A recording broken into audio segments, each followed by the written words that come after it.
Primeira Carta de Pedro, capítulo 1. Eu, Pedro, sou um apóstolo em missão por Jesus, o Messias, escrevendo aos exilados dispersos nas regiões do Ponto, da Galácia, da Capadócia, da província da Ásia e da Bitínia. Não falta ninguém. Ninguém foi esquecido. Deus, o Pai, está de olho em cada um de vocês e decidiu, pela obra do Espírito, mantê-los obedientes por meio do sacrifício de Jesus. Que tudo de bom seja enviado da parte de Deus a vocês. Que Deus nós temos! E como somos felizes em tê-lo, o Pai do nosso Senhor Jesus. Pelo fato de Jesus ter ressuscitado dos mortos, recebemos uma vida nova e temos tudo na vida, até mesmo um futuro no céu, que começa agora. Deus está atento a nós e ao futuro. O dia em que vocês terão tudo isso, vida restaurada e integral, está chegando. Sei quanto vocês se sentem bem com isso, ainda que nesse meio tempo tenham de enfrentar todo tipo de provação. O ouro puro passado pelo fogo sai comprovadamente puro. A fé genuína que passa pelo sofrimento sai comprovadamente genuína.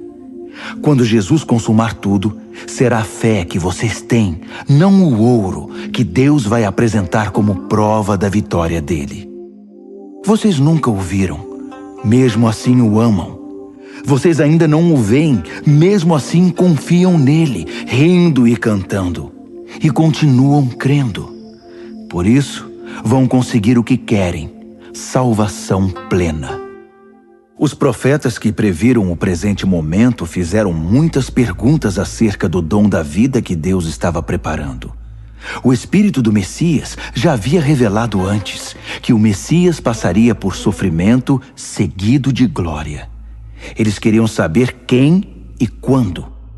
Tudo que informaram a eles foi que estavam servindo vocês, que por ordem do céu agora ouvem por vocês mesmos, por meio do Espírito Santo, a mensagem do cumprimento daquelas profecias.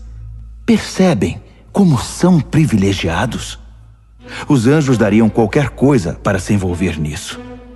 Por isso, arregassem as mangas. Ponham a mente para funcionar e estejam prontos para receber o dom que está para chegar com a vinda de Jesus. Não se acomodem aos velhos caminhos do pecado, quando vocês só faziam o que queriam. Naquele tempo, vocês não conheciam nada, mas agora conhecem. Como filhos obedientes, andem no caminho da vida moldado pela vida de Deus, uma vida ativa e cheia de santidade. Deus disse: eu sou santo, então sejam santos. Vocês pedem ajuda a Deus e Ele atende. É um bom pai. Mas não se esqueçam de que é também um pai responsável e não vai deixar que vocês vivam na lama.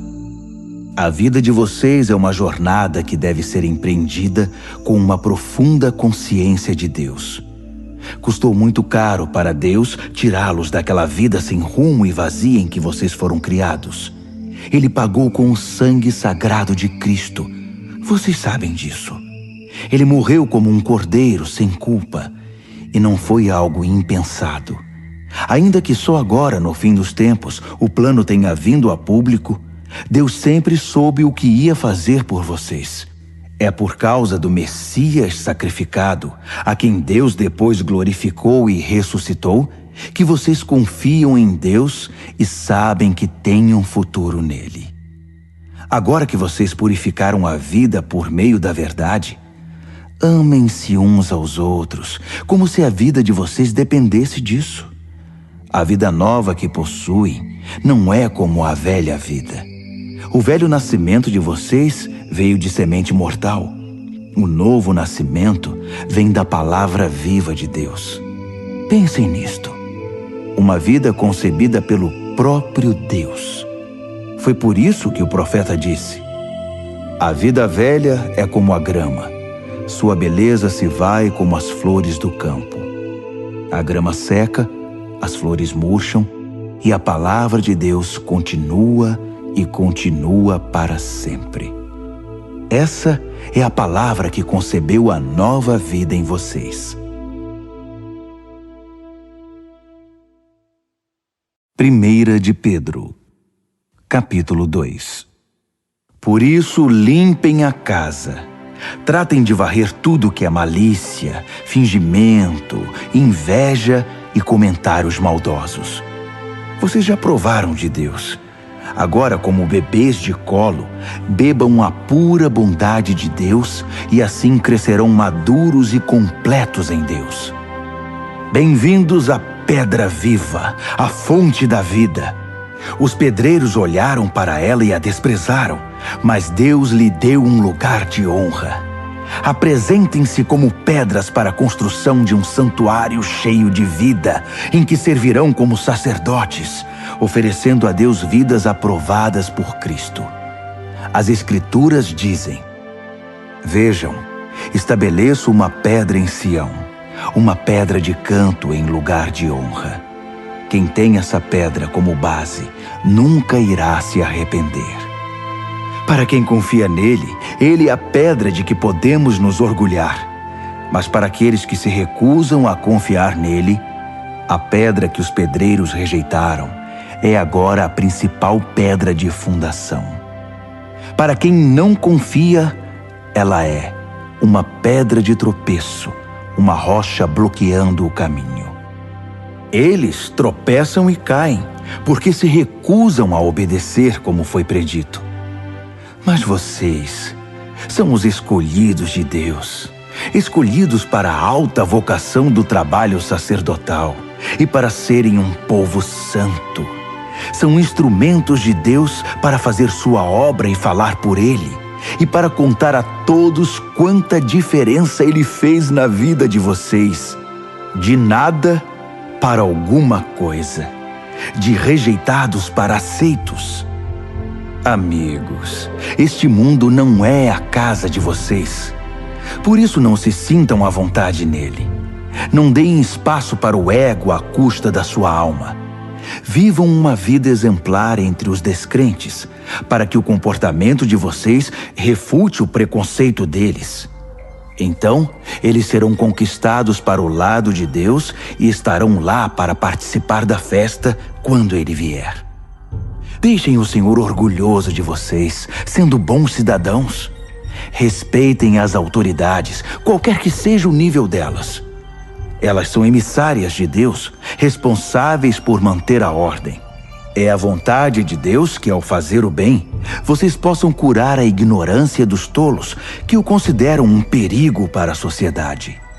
Usem da sua liberdade para servir a Deus, não para quebrar as regras. Tratem todos com dignidade. Amem sua família espiritual. Temam a Deus. Respeitem o governo.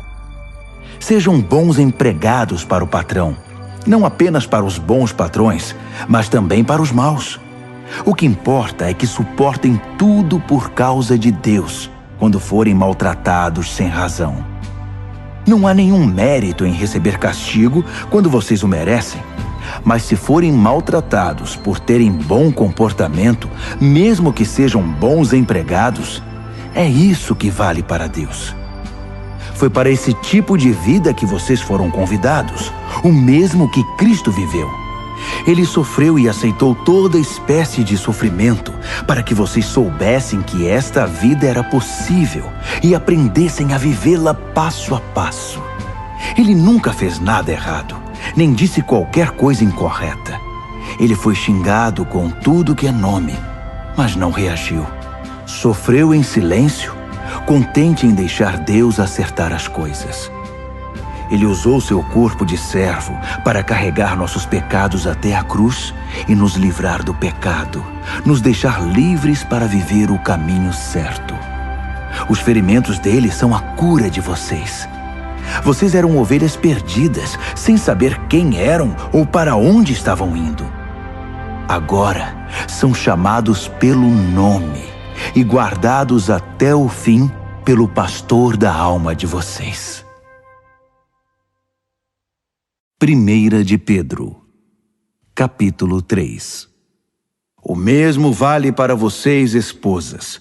Sejam boas esposas, cada uma para o seu marido, atentas às necessidades deles. Há maridos que, mesmo indiferentes à palavra de Deus, poderão ser cativados pela vida da beleza santa de vocês. O que importa não é a aparência exterior, o estilo do cabelo, as joias, o corte da roupa, mas sim sua atitude interior. Cultivem a beleza interior, do tipo gracioso e gentil que agrada a Deus. As mulheres santas de antigamente eram lindas na presença de Deus desse modo e eram boas e leais aos maridos. Sara, por exemplo, tratava Abraão como meu querido marido. Vocês serão verdadeiras filhas de Sara se fizerem o mesmo, sem ansiedade e sem acanhamento. O mesmo vale para vocês, maridos. Sejam bons maridos, cada um para a sua esposa. Não deixem de honrá-las, nem de se alegrar com elas. Sendo mulheres, elas não têm alguns dos privilégios de vocês. Mas na nova vida, sob a graça de Deus, vocês são iguais. Portanto, tratem a esposa iguais a vocês, para que suas orações não sejam daquelas que nem passam do teto. Resumindo, sejam agradáveis, simpáticos, amáveis, compassivos, humildes. Isso vale para todos, sem exceção. Nada de retaliação, nada de língua afiada para o sarcasmo. Em vez disso, abençoem, que é a obrigação de vocês. Assim serão uma bênção e também receberão bênçãos. Quem quer abraçar a vida e ver dias cheios de bem, eis o que tem de fazer. Não diga nada maldoso ou capaz de ferir. Despreze o mal e cultive o bem. Persiga a paz com todo empenho. Deus aprova tudo isso, ouvindo e respondendo bem ao que é pedido. Mas volta as costas para os que fazem o mal. Se vocês fazem o bem com o coração e a alma, quem os impedirá? Ainda que sofram por causa disso, é o melhor para vocês. Não deem uma segunda chance à oposição. Em condições favoráveis ou desfavoráveis, mantenham um coração atento em adoração a Cristo, Senhor de vocês. Estejam prontos para falar e explicar a qualquer um que perguntar por que vocês adotaram esse estilo de vida, sempre com a maior gentileza. Tenham uma consciência tranquila na presença de Deus, de modo que quando as pessoas jogarem lama em vocês, não consigam sujá-los. Seus inimigos vão acabar percebendo que eles é que precisam de um banho. É melhor sofrer por fazer o bem, se é isso que Deus quer, que ser punido por fazer o mal. Afinal, o que Cristo definitivamente fez, sofreu por causa dos pecados dos outros, o justo pelos injustos. Ele enfrentou tudo isso, foi morto e ressuscitou para nos conduzir a Deus. Ele proclamou a salvação de Deus às gerações anteriores que estavam na prisão por não terem escutado. Vocês sabem que, embora Deus tenha esperado pacientemente que Noé construísse uma arca, poucos foram salvos. 8, para ser exato, salvos da água pela água. A água do batismo faz o mesmo por vocês. Não por limpar a sujeira da pele, mas por apresentá-los diante de Deus com uma consciência pura por meio da ressurreição de Jesus. Jesus tem a última palavra sobre tudo e todos, de anjos a exércitos. Ele está com Deus, e o que ele diz, acontece.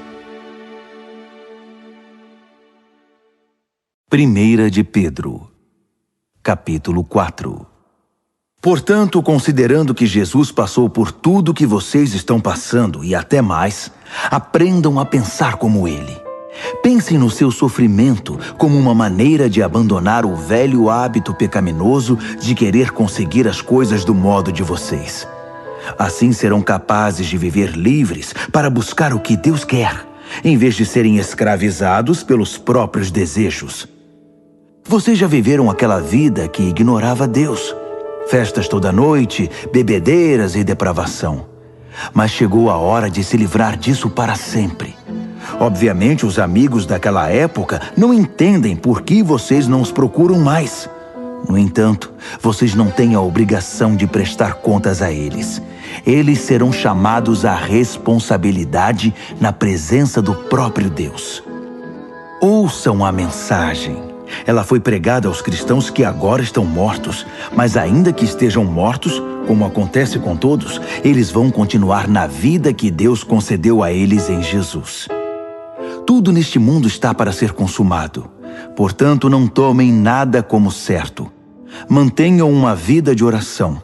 Acima de tudo, amem uns aos outros como se a vida de vocês dependesse disso. O amor resolve praticamente qualquer situação. Sejam prestativos em dar uma refeição ao faminto, uma cama ao sem-teto, e façam isso com alegria. Sejam generosos com os dons que Deus concedeu a vocês e permitam que todos participem deles. Se palavras, que sejam palavras de Deus. Se ajuda, que seja uma ajuda sincera da parte de Deus. Assim, a brilhante presença de Deus se tornará evidente em tudo por meio de Jesus, e ele receberá todo o crédito, na condição de quem é poderoso em tudo, para sempre, até o fim dos tempos. Amém. Amigos, quando a vida ficar realmente difícil, não pensem que Deus não está no comando. Em vez disso, alegrem-se, pois vocês estão passando pelo mesmo que Cristo passou. É um processo de refinamento espiritual e a glória está chegando. Se vocês sofrem abusos por causa de Cristo, considerem-se felizes. É o Espírito de Deus e sua glória em vocês que serão vistos pelos outros. Se eles os perseguem porque vocês quebraram a lei ou perturbaram a paz, é outra questão. Mas se é porque vocês são cristãos, não pensem duas vezes. Sejam orgulhosos da condição distinta refletida nesse nome. Chegou a hora do julgamento, e ele começará pela própria família de Deus. Somos os primeiros da fila. Se começa conosco, imaginem como será para aqueles que rejeitam a mensagem de Deus. Se os bons quase não resistem, o que está reservado para os maus? Então, se vocês acham que a vida está difícil porque estão fazendo o que Deus mandou, fiquem tranquilos, confiem nele. Ele sabe e sempre saberá o que está fazendo.